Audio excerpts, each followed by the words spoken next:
Bueno, estamos este rato en la cuarta semana desde que comenzó la ola, fundamentalmente por Omicron. En el mes de diciembre comenzó, desde octubre comenzó a circular la Delta.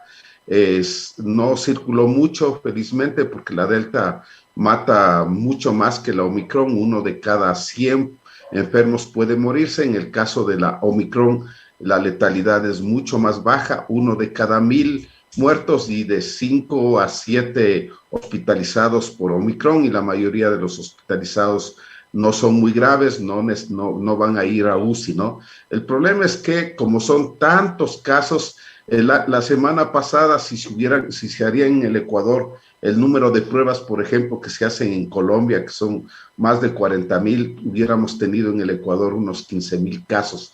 Y este rato es probable, aunque los datos son bastante malos, no hay información adecuada en el país para poder saber cuál es la situación, porque actualizaron los datos con 30,000 casos nuevos, pero atrasados desde hace rato, y no sabemos qué está pasando. Lo que sí sabemos es que sigue transmitiéndose mucho y es probable que esta semana lleguemos al pico máximo de 40,000 casos por día. Sí se haría muchos pruebas. En este caso necesitaríamos hacer más de 100,000 como en otros lugares.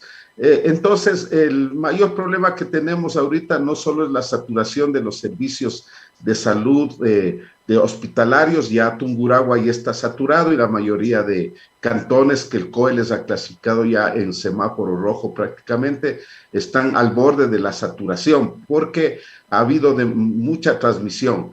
Pero hay que recordar que en otros países como Sudáfrica e Inglaterra alcanzó el pico máximo al mes y comenzó a bajar a sí mismo con una rapidez muy, muy grande en Sudáfrica, Inglaterra y en Europa. En Estados Unidos todavía están en nuestro mismo nivel de transmisión, están en la ola más alta, y es posible que comience a bajar a partir de esta semana mismo, ¿no? Entonces, el comportamiento del Omicron es así: hace un pico agudo, una aguja muy alta, y probablemente baje en las próximas semanas, y eso permita aliviar un poquito la situación, y de alguna manera las medidas que se han planteado el COE van a ayudar también a bajar la transmisión un poco, ¿no?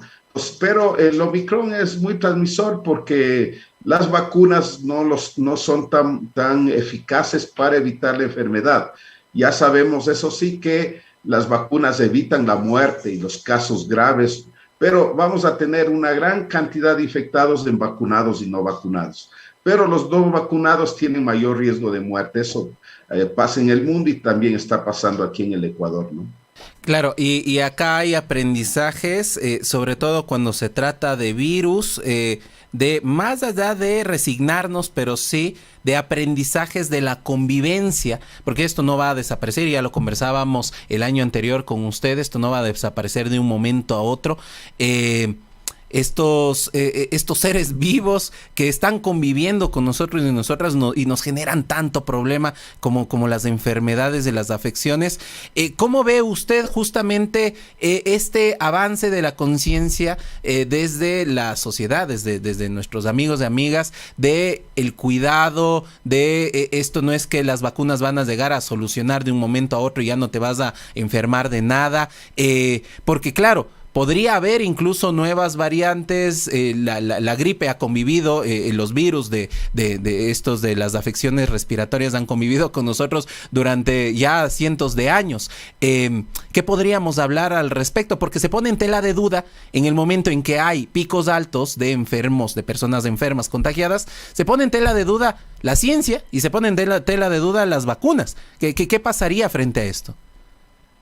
Bueno, en el mundo se vive anunciando que mientras no se vacune de manera equitativa a todos los países del mundo, ejemplo, África no ha pasado de 10%, el riesgo de nuevas mutaciones es inminente. Ya en la India apareció la Delta, que ya era un pequeño monstruo que mataba más y era más transmisor que las variantes anteriores. Ahora aparece el Omicron en Sudáfrica, país con bajas coberturas de vacunación, no superaban el 25% cuando aparece este caso, y al parecer el Omicron es el resultado de la infección mixta de un paciente con SIDA, en donde se mezcla el virus de la gripe,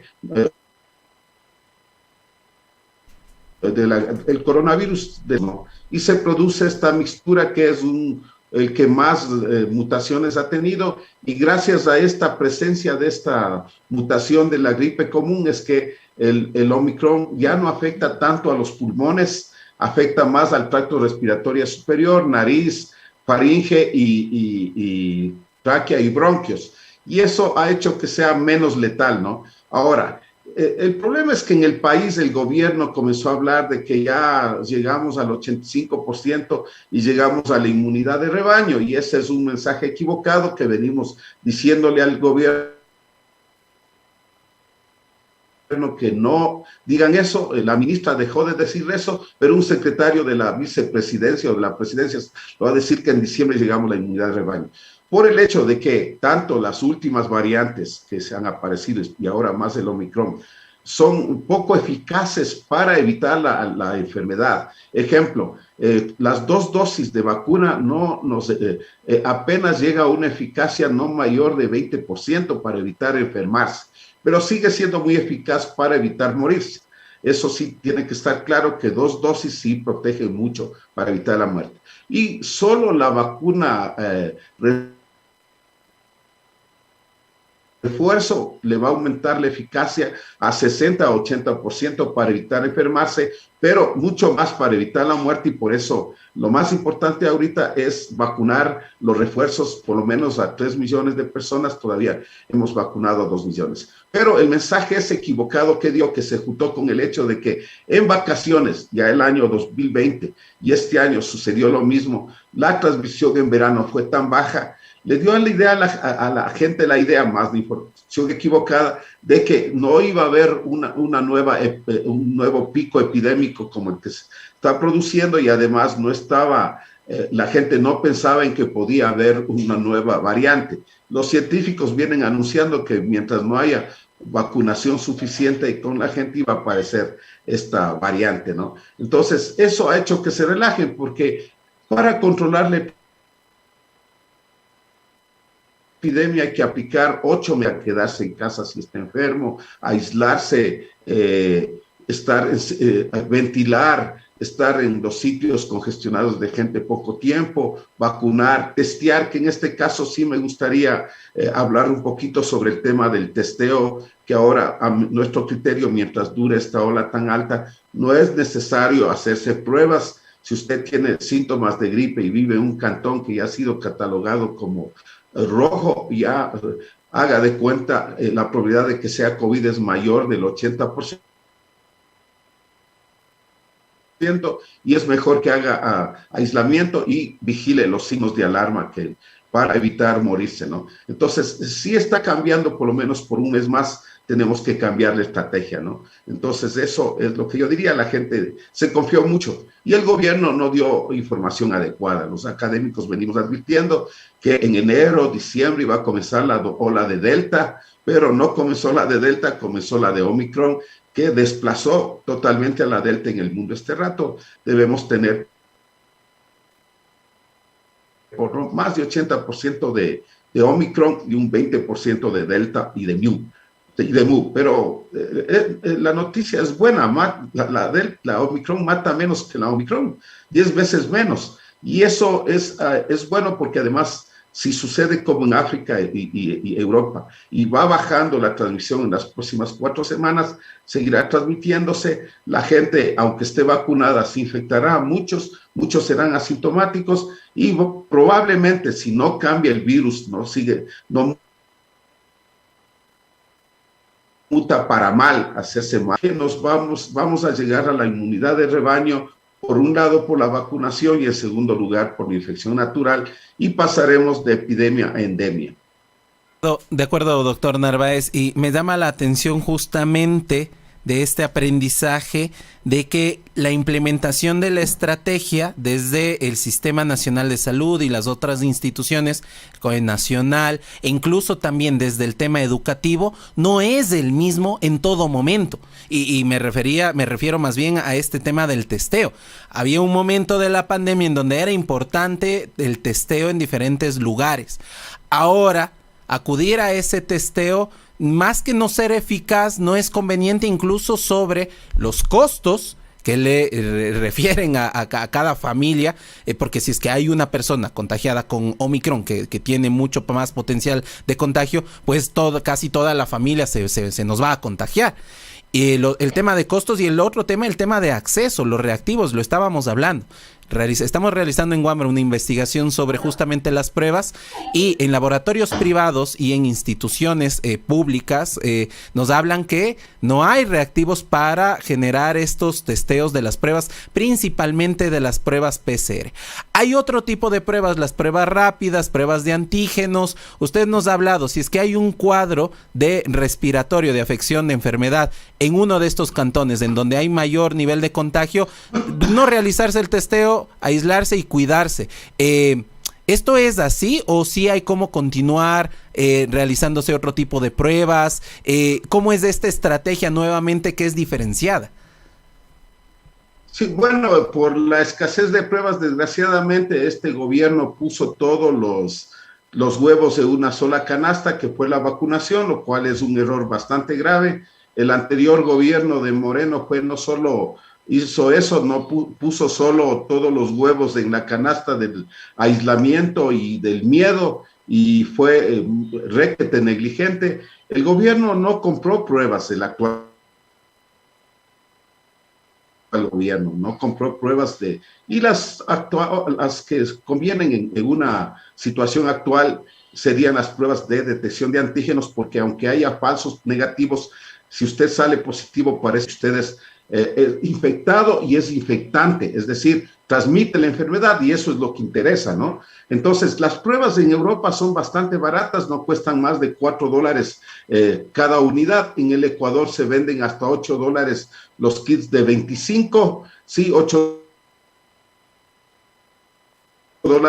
cada una, más o menos unos 180 las 25 pruebas. No son tampoco tan caras, pero el gobierno no compró, y eso obligó, por recomendación nuestra también de la academia, a que se testee y se haga pruebas solo a personas sintomáticas con factores de riesgo. Ya no se haga asintomáticos, porque no tiene mucho sentido. Si yo soy asintomático y he estado en contacto con un caso, tengo que hacer aislamiento por lo menos 5 días. Y este hecho ha creado un problema.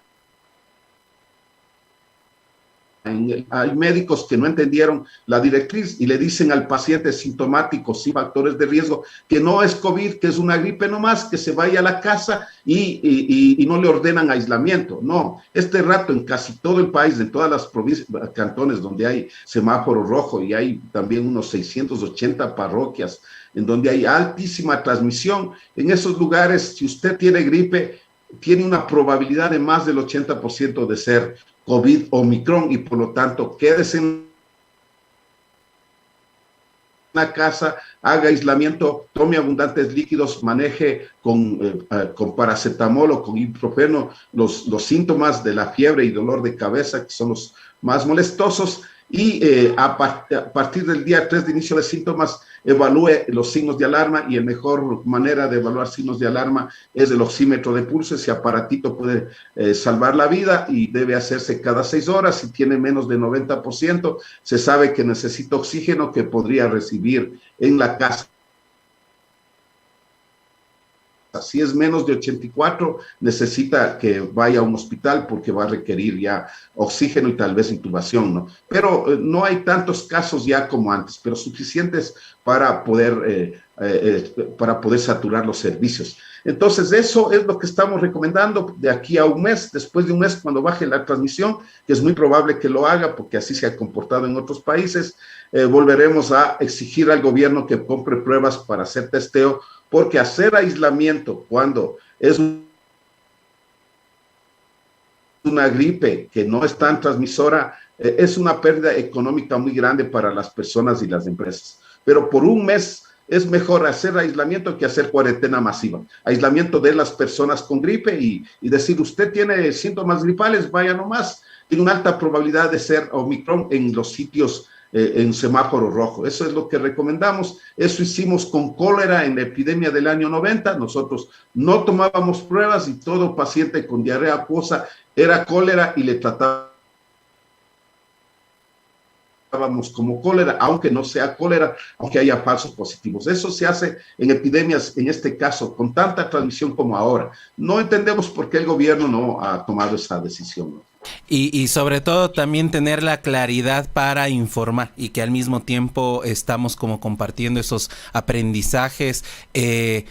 Sí, realmente es importante para nosotros y nosotras y tenemos varios comentarios en redes sociales sobre lo que estamos conversando, doctor Narváez. Finalmente, para cerrar esta conversación, desde las universidades, desde la academia, desde la Universidad Central del Ecuador, tienen estos institutos, estos espacios de investigación, y usted ya lo ha dicho como varias veces, mejorar la política pública de salud, mejorar algunos enfoques que tienen desde la aplicación del gobierno y otros gobiernos sobre el tema de salud. En este momento, ¿qué se le exigiría al Ministerio de Salud y al gobierno central para que pueda implementar y mejorar de esos aprendizajes que ustedes tienen desde la investigación? Y no solo referirme al tema de la COVID, porque la COVID vino a evidenciar el tema de la salud que tenemos en las sociedades, ¿no es cierto? Algunas carencias, también el tema de cuidado, la prevención o el acceso también a los sistemas y a los servicios de salud. De estas cosas que se deben exigir durante este año, doctor Narváez, para que se mejoren, para tener mejor calidad de vida acá en Ecuador. Bueno, uno de los problemas más graves que enfrentamos es que durante ya los últimos años de la presencia de Correa y después de la presidencia de Moreno más, se despidieron muchos trabajadores de la salud, profesionales, para cumplir con los designios del Fondo Monetario Internacional. Este gobierno ha seguido despidiendo. Tenemos un primer nivel y segundo nivel, es decir, centros de salud muy débiles. Si usted va a Calderón, por ejemplo, hay centros de salud sin personal. Y así no se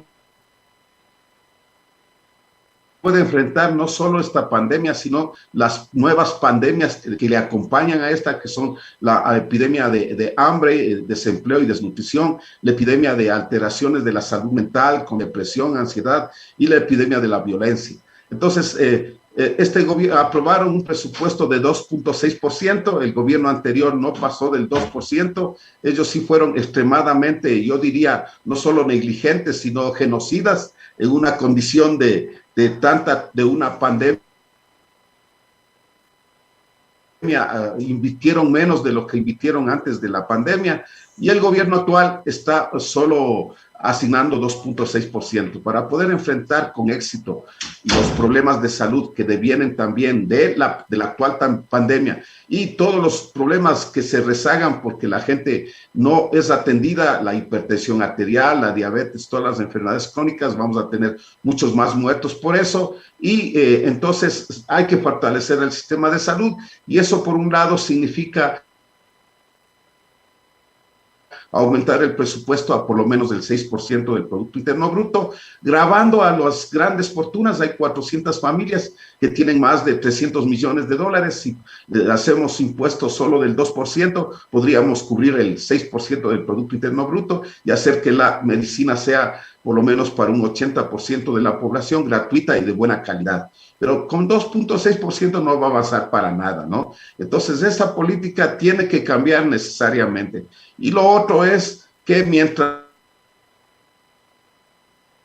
no se establezcan reales mecanismos con participación de trabajadores, de la salud, de gremios, contra la corrupción, ese 2%, por lo menos el 0,6% va a ir a las manos de las mafias que siguen vigentes desde el tiempo del presidente Correa. No ha cambiado mucho, las mismas mafias están presentes también en el gobierno de Moreno y siguen presentes ahora. Por lo tanto, si no hay una real política anticorrupción, con sanciones muy severas para los ladrones, porque los ladrones van 2, 3 años de cárcel, salen y no les recuperan un centavo. Entonces, mientras eso no haya, y eso solo se consigue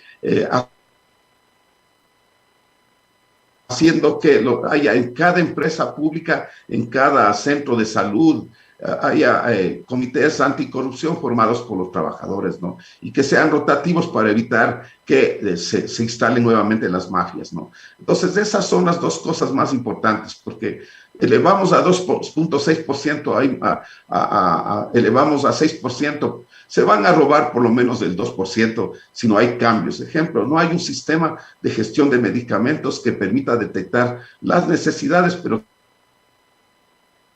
también detectar los robos, la falta de previsión en términos de caducidad de medicamentos y estos problemas serios, ¿no? Entonces hay que hacer un cambio muy fuerte al sistema de salud. Hay duplicidad entre lo que hace el ministerio y hace el seguro. O sea, hay que cambiar totalmente el sistema de salud si queremos enfrentar con éxito en el futuro. Ya estamos con muchas epidemias. La epidemia de hambre y desnutrición es un problema muy grave en todo el país.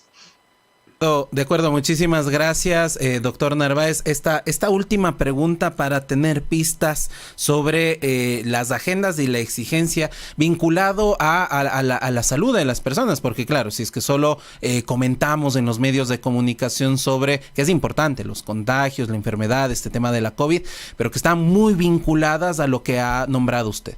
En la Asamblea Nacional se aprobó el presupuesto enviado por el Ejecutivo el año anterior para la aplicación de este nuevo año, sobre importante reducción sobre educación y salud, y sobre también este tema del mejoramiento de los sistemas, tanto de salud pública como de salud del Instituto Ecuatoriano de Seguridad Social.